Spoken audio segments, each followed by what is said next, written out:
فرمایا فالذین آمنوا بہی، جو لوگ اس رسول پر ایمان لائیں گے، وہ ذات حضور علیہ السلام کو امی فرما رہی ہے آپ کے مرتبہ علم کو بتانے کے لیے کہ کسی سے نہیں پڑھا، وَعَلَّمَكَ مَا لَمْ تَكُنْ تَعْلَمْ، خود اللہ نے آپ کو علم دیا، وَكَانَ فَضْلُ اللَّهِ عَلَيْكَ عَظِيمًا، اور تم ان کو الیٹریٹ کہہ رہے ہو اور ان پڑھ کہہ رہے ہو۔ یہ مقام علم کا اظہار ہو رہا ہے، الامی، اور یہ امی میں اصل کا معنی ہے۔ قرآن کو ام الکتاب کہتے ہیں، سورہ فاتحہ کو ام الکتاب کہتے ہیں کہ سارے قرآن کے علوم کو ایک صورت میں جمع کر دیا، اس لیے یہ پورے قرآن کی ام ہے۔ اس طرح اولین و آخرین ساری کائنات کے علم جس ذات میں جمع ہو جائیں وہ ذات امی کہلاتی ہے، اسی طرح جس طرح سورہ فاتحہ قرآن کی امی کتاب۔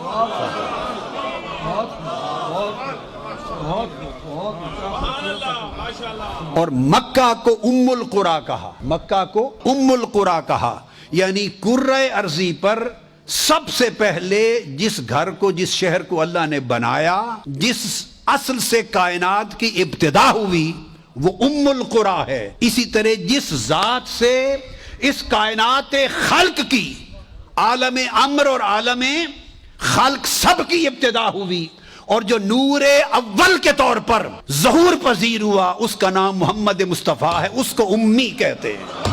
یعنی مکہ اس لیے امی ہے شہروں میں کہ اس سے ساری کائنات پھوٹی، اور تاجدار کائنات اس لیے امی ہیں کہ اس سے سارے انبیاء کی نبوتیں پھوٹی، سب کی رسالتیں پھوٹی، انسانیت کے کمال پھوٹے، ساری کائنات خلق کا وجود حضور کے نور سے پھوٹا۔ یہ اصل الکائنات ہیں، اصل الکائنات ہیں۔ اس لیے کہا اس کو عام رسولوں اور نبیوں کی طرح نہ سمجھنا، یہ النبی الامی ہے کہ اس کے چشمے سے سب کچھ پھوٹا ہے۔ یہ اصل نبوت ہے، یہ اصل رسالت ہے، یہ اول الانبیاء ہے، یہ اول الرسل ہے، سب اس میں سے نکلے۔ تو جس کو اول الانبیاء اور اول الرسل بنایا، تو حقیقت یہ ہے کہ جو اپنی حقیقت میں اول ہو وہی آخر ہوا کرتا ہے۔ جو حقیقت میں اول ہو وہی آخر ہوتا ہے، اس میں بعدیت نہیں ہوتی۔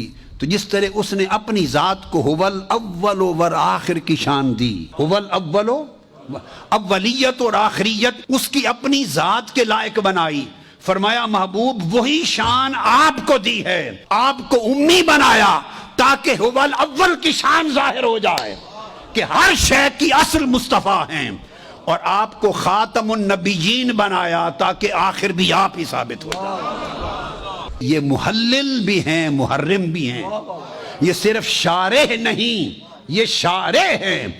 کچھ کہہ دیں تو وہ شریعت بن جائے، منع کر دیں تو شریعت بن جائے، جس ڈھب سے کھڑے ہو جائیں وہی شریعت سنت بن جائے، جس ڈھب سے بیٹھے وہ شریعت ہو جائے، جس ڈھب سے چلیں وہ شریعت ہو جائے، اگر مسکرا دیں وہ شریعت ہو جائے، کہہ دیں شریعت ہو جائے، رک جائیں شریعت ہو جائے۔ یہ وہ ذات ہے، وہ نبی جن کا اٹھنا، بیٹھنا، بولنا، چلنا، کلام، سکوت، حرکات و سکنات، ہر انگ اور ہر ڈنگ اس سے خدا کا دین بنتا ہے، اس سے خدا کا دین بنتا ہے۔ لہذا اور فرمایا وَيُحِلُّ لَهُمُ الطَّيِّبَاتِ، پاک چیزوں کو حلال کر دیتے ہیں۔ اب یہاں ایک نکتہ ذہن میں رکھ لیں، اگر وہ پہلے ہی طیب ہیں، اگر وہ پہلے ہی طیب تھیں تو ان کو حلال کرنے کی ضرورت کیا؟ طیب تو پہلے حلال ہوتا ہے۔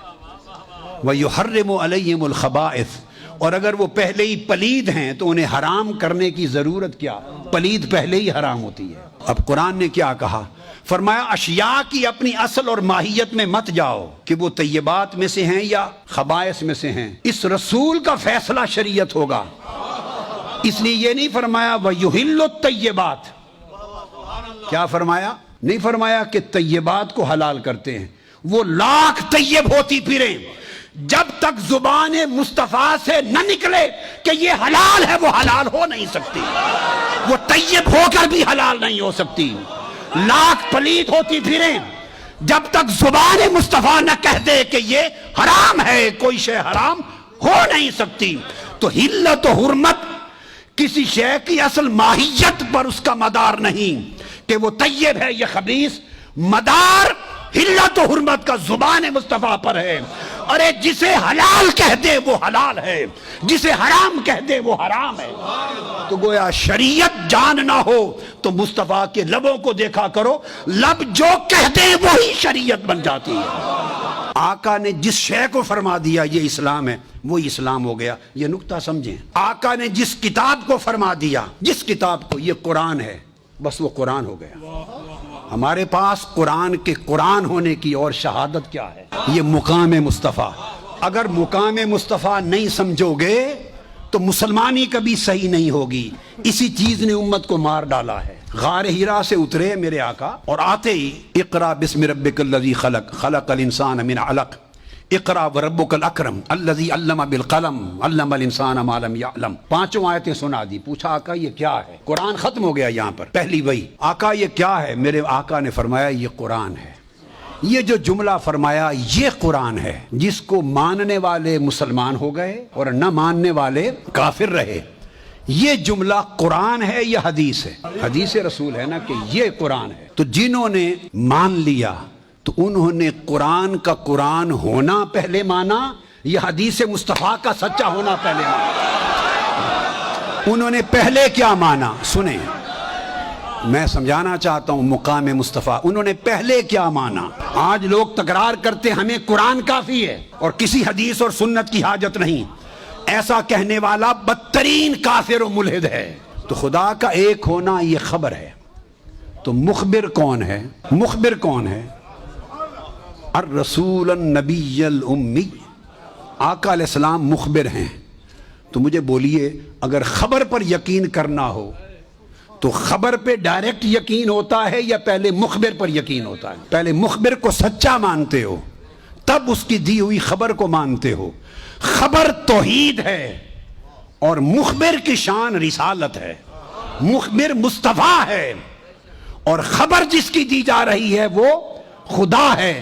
مقام مصطفیٰ یہ ہے کہ خدا کو وہی مانتا ہے جو پہلے مصطفیٰ کو مانتا ہے۔ اگر کسی کی طبیعت میں بوجھ آئے تو فتویٰ مجھ پہ جو چاہے لگا دے، مگر بات دلیل سے کر رہا ہوں، دلیل سے سنوں گا۔ خدا کو صرف وہی مانتا ہے جو پہلے مصطفیٰ کو مانتا ہے۔ یہ ہے رسالت اور توحید کا تعلق۔ توحید اس کی وحدانیت اور اس کا ہونا نہ کسی نے دیکھا، نہ سنا، نہ چکھا، نہ چھوا۔ صحیح بخاری اور مسلم میں متفق علیہ حدیث ہے۔ مقام مصطفیٰ صحابہ کرام کے عقیدے سے سمجھو۔ آقا اشارہ فرما کے کہتے ہیں یہ کون سا شہر ہے؟ کیا صحابہ کرام 1.25 لاکھ صحابہ ہیں؟ حجت الوداع ہے، ان کو معلوم نہیں تھا کہ یہ مکہ ہے؟ کسی ایک صحابی نے نہیں کہا یا رسول اللہ یہ مکہ ہے۔ یہ ہے صحابہ کا عقیدہ اور یہ ہے ادب۔ 1.25 لاکھ صحابہ سے پوچھ رہے ہیں یہ کون سا شہر؟ ایک نے جواب میں نہیں کہا یا رسول اللہ یہ مکہ ہے۔ جس میں جسارت نہ ہو وہ عقیدہ صحابہ کا عقیدہ ہوتا ہے۔ زبان چپ ہو گئی، جس میں نرا ادب اور سکوت ہو وہ عقیدہ صحابہ کا ہوتا ہے، اس کو اہل سنت کا عقیدہ کہتے ہیں۔ صحابہ نے معلوم ہے کیا کہا؟ واللہ اعلم ورسولہ۔ ہے کعبہ سامنے، وہیں سے آئے ہیں، طواف کر کے آئے ہیں، 3 دن پہلے وہیں سے آئے ہیں، وہیں سے احرام باندھ کر آئے ہیں، وہیں سے احرام باندھ کر آئے ہیں۔ کہتے اللہ اور اس کا رسول بہتر جانتا ہے۔ کوئی جواب نہ دیا۔ پھر آقا علیہ السلام نے فرمایا یہ کون سا مہینہ ہے؟ حج کر رہے ہیں، حج۔ یہ میں اپنی طرف سے نہیں سنا رہا کوئی خبر، بخاری مسلم کی متفق علیہ حدیث ہے اور کئی طرق سے بخاری مسلم نے کئی بار روایت کی ہے۔ متفق علیہ، اور متفق علیہ سے جو ثابت ہو وہ خبر اور علم قطعی ہوتا ہے، قرآن کی نص کی مانند۔ پھر پوچھتے ہیں آقا علیہ السلام یہ کون سا مہینہ ہے؟ بھئی احرام باندھ کے کھڑے ہیں، مینا میں عرفات سے آئے ہیں، مینا میں حج ہو رہا ہے، تو نہیں معلوم کہ یا رسول اللہ یہ حجت الوداع ہے؟ کسی ایک صحابی نے نہیں کیا آقا یہ حجت الوداع ہے۔ واللہ ورسولہ عالم، اللہ اور اللہ کا رسول ہی بہتر جانتے ہیں۔ ایسے ہاتھ جوڑ دیا آقا حضور آپ ہی بہتر جانتے ہیں۔ عقیدہ صحابہ کے عمل سے لو۔ پھر آقا علیہ السلام فرماتے ہیں آج کون سا دن ہے؟ آپ نے بھی حد کر دی تاکہ قیامت تک لوگوں کو عقیدے کی سمجھ آ جائے۔ تو فرمایا آج کون سا دن ہے؟ نہیں معلوم کہ مینا میں کھڑے ہیں، قربانی ہونے والی ہے، کل عرفات سے چلے رات مزدلفہ گزاری۔ ایک صحابی 1.25 لاکھ صحابہ میں سے نہیں کہتا یا رسول اللہ آج 10 ذی-الحج کوئی نہیں کہتا. اللہ و رسول و علماء کا سنیا تو جاننا, سنیا سب کچھ تینوں پتہ ہے, سنیا سانو کچھ نہیں پتہ, تو جان. یہ آقا کا یہ جو 23 برس تربیت فرمائی انہیں یہ عقیدہ عطا کیا. یہ بات ہو گئی. اب اس کے بعد یہی حدیث متفق علیہ دوسری روایت پہ کسی نے ان سے پوچھا, یہ بخاری اور مسلم کی, یہ بھی متفق علیہ. کسی نے پوچھا کہ تمہیں پتا تھا کہ یہ مکہ ہے, تمہیں علم تھا کہ یہ ذی الحجہ ہے, تمہیں علم تھا کہ آج یہ یوم نحر ہے, بتایا کیوں نہیں؟ قربان جائیں صحابہ کرام کو. انہوں نے جواب دیا, وہ سن لو وہاں سے عقیدہ اہل سنت صحابہ سے اس طرح لیا گیا ہے. اسلام کا عقیدہ اس طرح آیا ہے. جو اس سے ہٹ کر جو کچھ ہے وہ بدعات اور خرافات ہیں اور وہ دلالات ہیں. جو اس سے ہٹ کر وہ گمراہیاں ہیں. تو پوچھا آپ نے کہ پتا تھا, کیوں جواب نہیں دیا؟ صحابہ کرام کہنے لگے خدا کی قسم پتا تھا یہ مکہ ہے. بولے اس لیے نہیں کہ معلوم نہیں تھا کہ یار کا منشا کیا ہے, معلوم نہیں تھا حضور کا منشا کیا ہے. ہم مکہ کہہ دیتے, حضور اس کا کوئی نام بدل دیتے, کوئی اور نام دے دیتے. اب یہ بات بڑی سمجھنے والی ہے.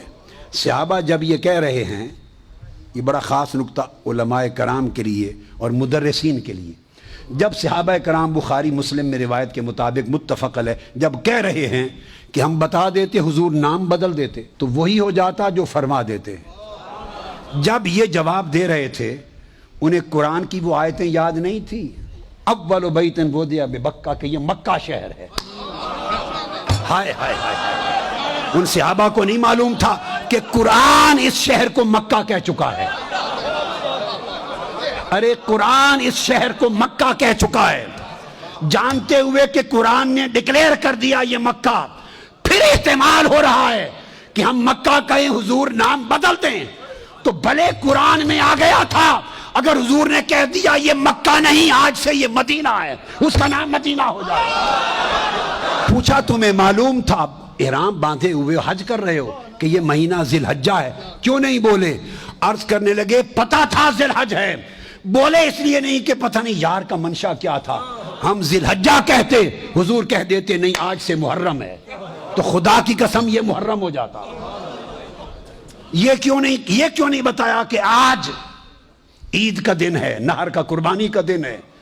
معلوم تھا, ہم یہ لیتے, حضور اسے کوئی اور دن قرار دے دیتے. جو زبان سے نکل جاتا وہی شریعت بن جاتا. اس لیے ہم نہیں چاہتے تھے کہ منشا یار کا کیا ہے, منشا ہمارا حضور کے منشا سے ٹکرا نہ جائے. سب کچھ قرآن کے ذریعے علم ہے, مگر تب بھی جویائی کی جسارت نہیں کرتے. یہ ہے مقام مصطفیٰ جس کی معرفت صحابہ کو تھی. اس مقام کی جگہ ہو جس عقیدے میں, تب وہ ایمان بنتا ہے, ورنہ نیری بے ایمانی ہے, نیری بے ایمانی. سب سے پہلے نئی ویڈیوز کو حاصل کرنے کے لیے شیخ الاسلام ڈاکٹر محمد طاہر القادری کے آفیشیل یوٹیوب چینل کو سبسکرائب کریں اور بیل آئیکن کلک کریں.